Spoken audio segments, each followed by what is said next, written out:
Hey, Rick Wallace here. I'm the owner of Lawn Works and Liquid Lawn. Today I'm going to show you how to operate a Rainbird ESP controller. And this is a newer model, but it should help you with most of the previous models. So I hope this helps.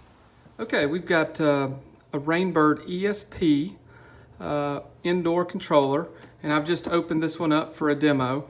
And I'm going to show you how to program your controller, and we're going to start from ground zero on this one.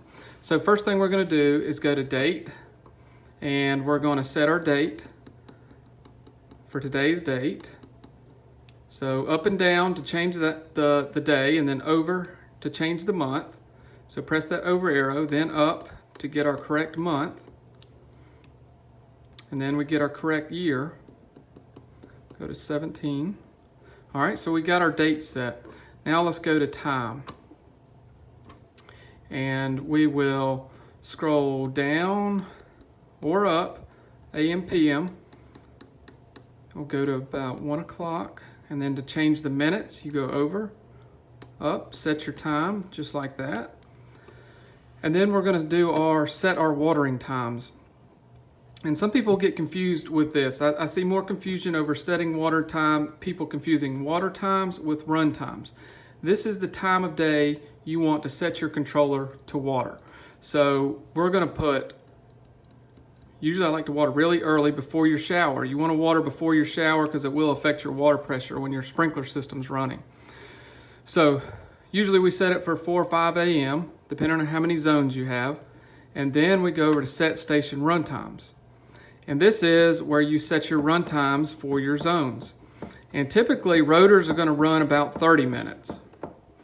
And this particular controller can have up to 24 zones, 22 zones.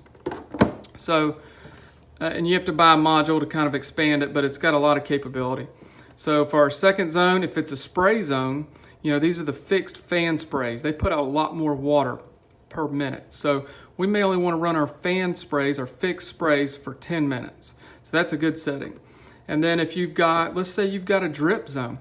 Depends on what kind of emitters you have out in your bed, your planting beds. But you know, if you've got 2 gallon per hour emitters, you probably want to run it at least 1 hour, hour and a half, depending on what time of year it is. So we would go all the way up to, and you can hold this button, and we'll just wait for it to get up to about, you know, for an hour and 30 minutes. Once you get above an hour, it does 10-minute increments.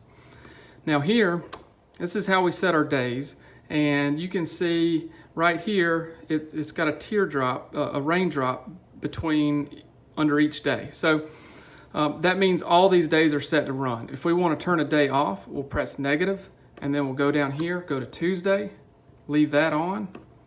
Wednesday, take it off.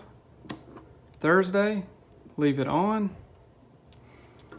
Friday, take it off, and then so on. So that's the basic programming for your controller, and that'll get you by. Once you run it over, you know, once you've got it set, then you can just leave it on auto run, and it'll run through that programming just like you programmed it. If you want to turn it off, of course, there's the off button. It's not going to run. Now, if you've got new sod or you want to water multiple times per day, let's say you're seeding, then you can add several different run times. So you can go up and change this, and you can have, let's see, up to 6 watering times. But this is the area you want to be really careful about, because if you have multiple run times, it's going to run several times a day. And I see a lot of confusion out there between watering start times and station run times. So just be careful on that. And then if you want to do test all stations, I really like this function. You can go to test all stations, hold this button. See, it says hold to start. You just hold that, and now it's running. And you can go back to here, and it's going to automatically run through all of your zones for 2 minutes. And you can adjust that too. You can go back over here and adjust it down or up if you want a longer test time.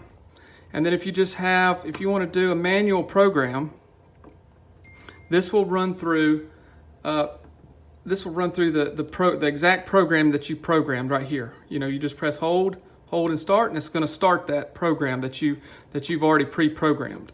Now, if you've got one zone that needs more water than others, or you like to manually water that every once in a while, or you just put some new flowers out, you can go to manual station, select your station, and then hit go, hold to start, and then it's going to run that station. Like I chose number 2, it's going to run that one station and then shut off. Now, you can also activate a rain sensor. You can do a wireless rain sensor, or you can do a rain sensor that plugs right in, the wire straight into the controller. And this tells us that our rain sensor is active. So you active and bypass. And then these other functions, if you want to delay watering for, you go out of town, you don't want it to water for several days, it'll delay your watering. Now this seasonal adjust is another tricky function, because if you don't pay attention to what you're doing, see, this is at 100%, but if we wanted to, say we got 20 zones, but we don't want to go in and reduce all of them manually, you can reduce them by 20%, you can increase them by whatever, up to 200%. So, that's an easy way, but then if you start programming this stuff and then this is on 100, then your controller resets or something, it's just, you got to make sure I try to keep it on 100, and then I know that I'm not messing up any of the other settings. So that's the basic gist of this ESP. This particular one can take a wireless module as well. So you just plug that into the back here, and it makes the controller Wi-Fi capable, which is a really neat capability. I hope this helps, and we'll see you next time.